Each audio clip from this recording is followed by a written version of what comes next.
టీచర్ల ట్రాన్స్ఫర్ల కోసం ప్రత్యేకంగా ఒక యాక్ట్ తీసుకొస్తామని చెప్పారు మంత్రి లోకేష్. ఇప్పటివరకు టీచర్ల సీనియారిటీ లిస్ట్ అంతా గందరగోళంగా ఉందన్నారు. ఇకపై పారదర్శకంగా టీచర్ల ట్రాన్స్ఫర్స్ ఉంటాయని చెప్పారు. టీచర్లపై ఒత్తిడి ఉంటే గనక పాఠాలు సరిగ్గా చెప్పలేరు, కాబట్టి విద్యా వ్యవస్థలో రాజకీయ జోక్యం లేకుండా చేస్తామన్నారు.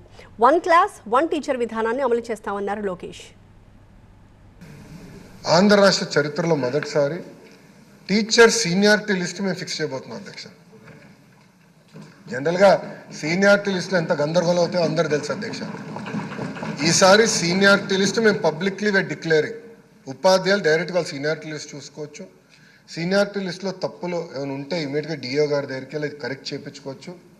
ఇది ఎందుకు చేస్తున్నాం, ఇక్కడ నుంచి క్యాబినెట్, ఈరోజు క్యాబినెట్ కాదు వచ్చే క్యాబినెట్కి టీచర్ ట్రాన్స్ఫర్ యాక్ట్ తీసుకొస్తున్నాం అధ్యక్ష.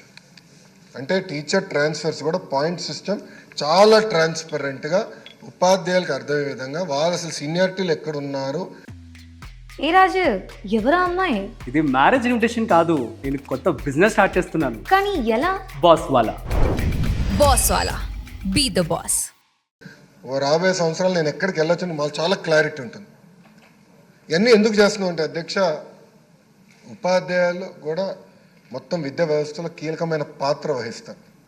లేనిపోని యాప్లు, లేనిపోని ప్రెషరు, లేనిపోని పొలిటికల్ ఇంటర్ఫియరెన్స్ వల్ల వాళ్ళు సరైన పాఠాలు పిల్లలకి చెప్పలేకపోతున్నారని బలంగా కూటమి ప్రభుత్వం నమ్ముతుంది.